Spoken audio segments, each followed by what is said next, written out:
sommes en deuil et en colère, ça a été dit à plusieurs reprises. D'abord, je souhaiterais que nous nous félicitions toutes et tous d'être ici ce matin. Ça n'a pas été évident, cette manifestation a été organisée dans des conditions qui ont été pas nécessairement favorisées par la préfecture. C'est un euphémisme. En tout cas, il s'agit d'un collectif ici qui s'est formé, syndical, associatif, citoyen, politique, et qui se réunit ce matin pour affirmer que ça suffit. Ça suffit, nous sommes en deuil parce que oui, un jeune de plus a été tué à bout portant par la police lors d'un contrôle de police.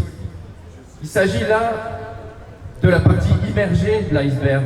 Parce que combien de Naël n'ont pas été filmés? Combien y a-t-il de cas de contrôle de police qui se terminent par la mort de la personne contrôlée et dont on ne saura jamais rien, et dont on ne saura jamais que c'est la policière ou le policier qui est un meurtrier ou une meurtrière, et que ça n'est pas la personne contrôlée qui était en tort. La peine de mort a été abolie dans ce pays en 1981. Ça suffit, nous n'acceptons pas des meurtres dans ce pays par des personnes en uniforme qui sont censées détenir la violence légitime et qui en aucun cas n'ont le droit de vie ou de mort sur les personnes qui sont interpellées, fussent-elles en infraction ou non. Donc oui, notre pays est en deuil et en colère, et je le disais, le meurtre de Naël, c'est la partie immergée d'un iceberg, d'une longue litanie de noms de personnes qui ont été tuées en raison de leur origine. Oui, il y a un problème systémique, de racisme et de discrimination au sein de la police. Ça n'est pas seulement nous qui le disons, c'est l'ONU. C'est l'ONU qui dit que la France, qui exhorte la France à traiter enfin le problème profond de discrimination raciale et de racisme dans la police. Alors on nous dit parfois sur les plateaux, on nous dit oui mais le racisme il est partout, il est dans la société, donc il est aussi dans la police. Comme si d'une part on pouvait accepter le fait que le racisme existe dans la société, comme si c'était un fait établi, comme si le racisme était une opinion, et ensuite on nous dit et du coup il y en a aussi dans la police. Stop, ça suffit ces discours, ça suffit de tolérer le fait qu'on puisse considérer que tenir des propos racistes et trier les personnes selon leur origine perçue ou supposée, et bien que ce discours soit une opinion. Ça n'est pas une opinion, c'est un délit. Donc oui, le racisme évidemment est à condamner sur toutes ses formes, et il est proportionnellement surreprésenté dans la police. Il faut le dire, sociologiquement, statistiquement, c'est un fait. Il y a un problème systémique, institutionnel avec la police dans ce pays. Il faut commencer par l'exemplarité des forces de police, car on ne sortira jamais du cercle vicieux qui est celui qu'on connaît aujourd'hui, si ce n'est pas le cas. Vous avez vu qu'à Paris, c'est une interdiction de manifester. D'abord à Beaumont-sur-Oise pour le comité Adama Traoré, Justice et Vérité pour Adama, qui a souhaité organiser cette réunion annuelle pour commémorer le meurtre là aussi d'Adama Traoré.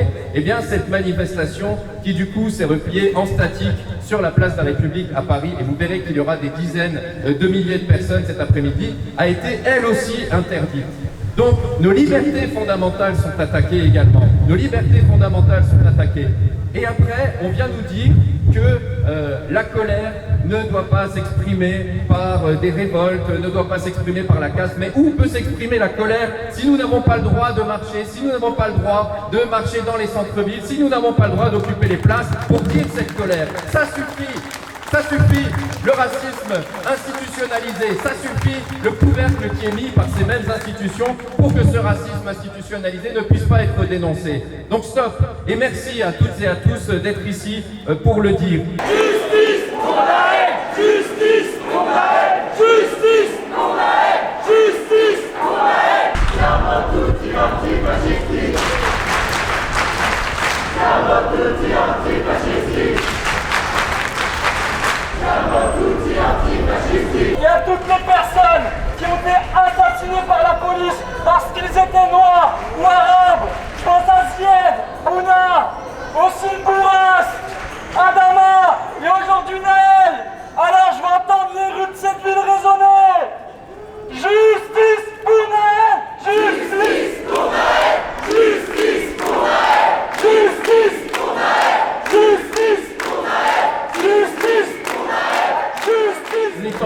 entre population et police, eh bien, elles viennent de loin, elles s'inscrivent dans une histoire marquée d'injustice, de préjugés, de violence, de discrimination, de sexisme et donc d'un racisme systémique qui est dénoncé aujourd'hui.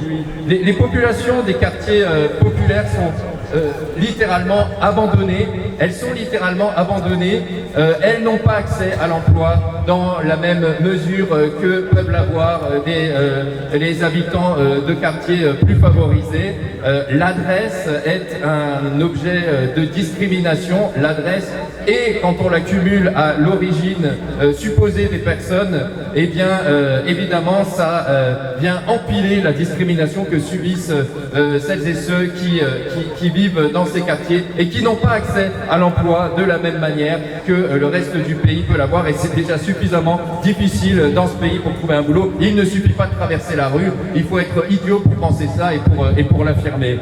Il s'agit de décennies de dérive d'une politique de maintien de l'ordre, de lois sécuritaires, ça a été dit. Il faut urgemment abroger cette disposition, l'article 435-1 du Code de sécurité intérieure, mis en place par Bernard Cazeneuve sous la présidence de François Hollande. Il faut le dire et le répéter, c'est un gouvernement socialiste qui a mis en place cette disposition qui finalement correspond à un permis de tuer, puisque on a assoupli les conditions dans lesquelles l'usage de l'arme est possible pour les policières et les policiers en cas de véhicule en mouvement. Il faut abroger cette disposition. Ça fait 16 morts en France depuis 1 an et demi, 16 morts suite à des soi-disant ou avérés refus d'obtempérer, 16 morts quand il n'y en a eu qu'un seul mort en Allemagne en 10 ans. Il y a bien un problème de doctrine en France, il y a bien un problème d'emploi de la force, et il faut revoir cet emploi de la force, et toutes celles et ceux qui disent qu'il n'y a pas de problème, eh bien sont ceux qui défendent, qui protègent ce système raciste institutionnalisé. Donc il faut le dire. On a entendu, je vais achever là-dessus, mais l'heure est très très grave. L'heure est très très grave. Vous avez vu qu'à Mulhouse et dans au moins 5 départements par ailleurs ont été distribués cette semaine des tracts néo-nazis.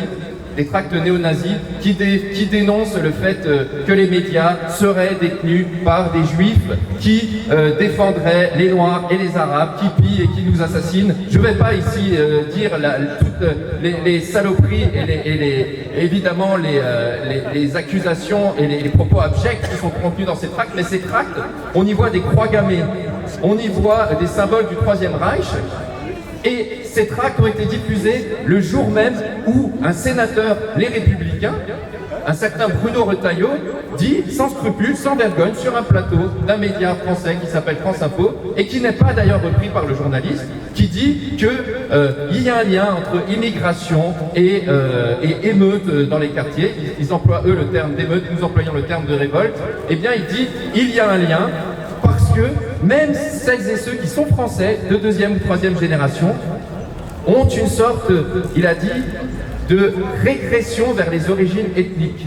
Vous vous rendez compte de la teneur du propos? Un sénateur soi-disant fréquentable. Et la veille, lors des questions au gouvernement, Madame Borne distribuait des brevets de républicanisme à des partis qui contiennent des salopards comme ça, qui viennent nous dire que des jeunes dans des quartiers sont en régression vers leurs origines ethniques. Est-ce qu'on se rend compte de ces propos? C'est absolument intolérable. C'est absolument intolérable. Et cette personne, ce sénateur Bruno Retailleau, n'a pas été condamné par personne, par aucun membre du gouvernement.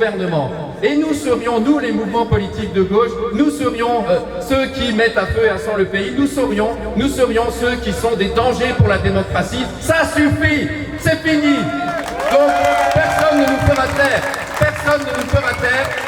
Nous continuerons de dénoncer le racisme institutionnalisé, le racisme qui infecte, qui gangrène aussi une partie de nos médias. Et merci à toutes et tous d'être là. Force à nous, continuons le combat. Et force surtout à celles et ceux qui subissent ce racisme. Nous sommes toutes et tous à vos côtés. Merci à vous.